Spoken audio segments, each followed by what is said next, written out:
Hi, everyone. It's Dr. Johnny Bennett with Affirm Direct Primary Care here with you again to do intentionally well. So, I'm going to use this as a way to educate the public on about some really cool health and wellness services right here in the Duval community. So, I am starting with Miss Mellissa Mouton. You may not know who she is, but she is near and dear to me because she's my suite mate. She is located right here in Affirm Direct Primary Care Suites. So you've probably seen, if you're a member here, gray area therapy. There you go. So this is her. This is the one and only. I'm going to let her introduce herself and tell us a little bit about her practice. So Mellissa, what you got for us today? Ooh, what a nice introduction. Yes. Yeah, I am a mental health therapist. So I primarily work with moms, dads, other birth healthcare workers. Okay. But across the lifespan. So I could work with someone who is trying to conceive, someone all the way up to someone experiencing, 10 years after menopause has started, or, anything in between. And so I love working with people just navigating life transitions. It could be grief, it could be going from being in high school to then going to college or deciding what you want to do, or birth trauma or medical trauma, or just really being a human in the year 2025. Man, that's saying something right there. It is hard. Yeah, 2025 is rough just to be a human. So I'm glad we have people in the community to help. Yeah. So tell me, what are those special like niche things you hear or you do that some of the just community at large are hearing but may not know exactly what it is? Yeah. Some of the niche things, it would probably be EMDR, which is a type of therapy that's used a lot for trauma, but it doesn't have to be something that you would say was a traumatic event. So a lot of us, we end up gaslighting ourselves and we're like, that wasn't that bad, like so-and-so has it worse, or blah, blah, blah. But really we can use EMDR, which is a way to reprocess a traumatic event for anything. It could be for something that was like just embarrassing, or it could be something where you felt like really disappointed in yourself. And it's kind of funky, but the way that it's done is we bring up an image of that event, and then I have this thing in my office. It's like a light bar that goes side to side. Okay. And when you look at it, you're like, what is this? But it's not hypnosis. It's nothing crazy. Okay. You just sit there and you follow the light going side to side because it causes bilateral stimulation of the brain. Yes. And it makes our brain go, wait, this image isn't as strong as it was before. So it doesn't get rid of memories. I'm not out here zapping people's brains. Don't worry. Yeah. It's just this memory no longer feels like it's happening. And it's cool because it can even be used like, let's say you have a big fear of needles.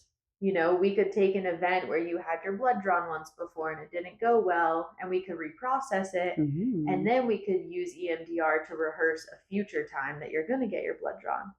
Like when somebody sees you. Oh, yeah. And I have those. You do not understand. Yes. The fear. Needle phobia is a real thing. So that's kind of cool.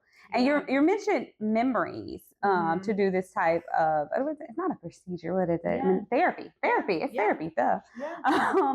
So what if this is like a repeated event? What if this is a triggered childhood just behavior? So, and I'll give you an example, just random from my clinic. I have a lot of folks that I do a lot of weight loss.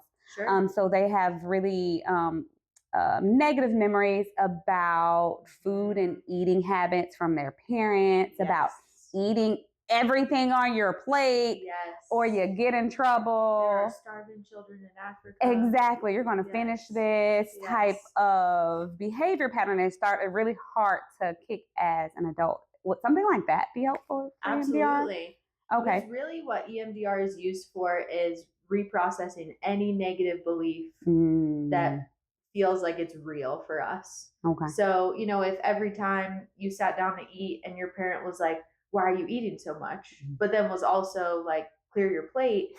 As a kid, you're sitting here going, am I not good enough? Am I bad? And so we can take that belief of I'm not good enough, I'm a failure, blah, blah, blah. And then we can reprocess that. So then we're not just slapping like a positive belief on it, Got it.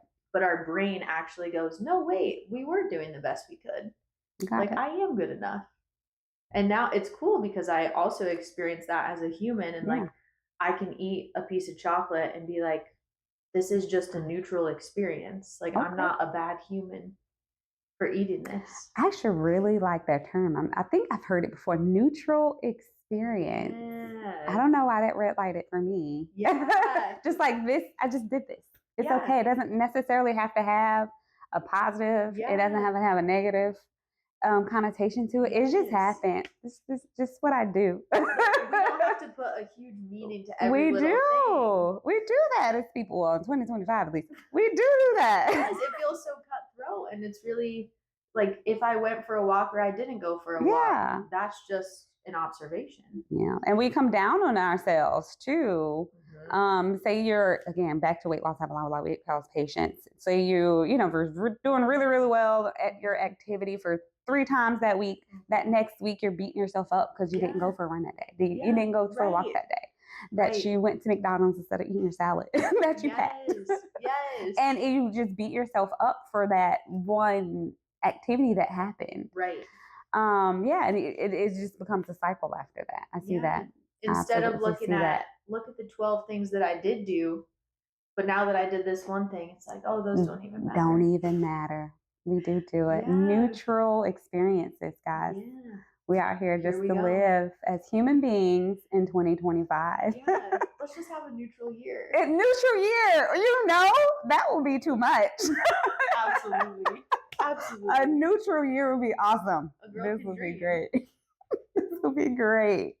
All right, Mellissa, is there anything coming up for you in your practice or anything else you want the people to know about gray area therapy? Yeah. I mean, I facilitate a free circle every month for people who've experienced pregnancy or infant loss. And I just like to always throw that out there because we have people who've come to the circle who were 60 years old and they just wanted a space because they've never been able to talk about their experience, or people who just recently experienced it. And I think that's really important.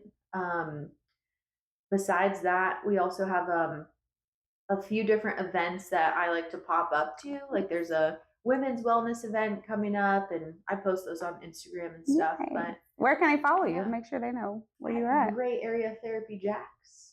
It's gray with an E.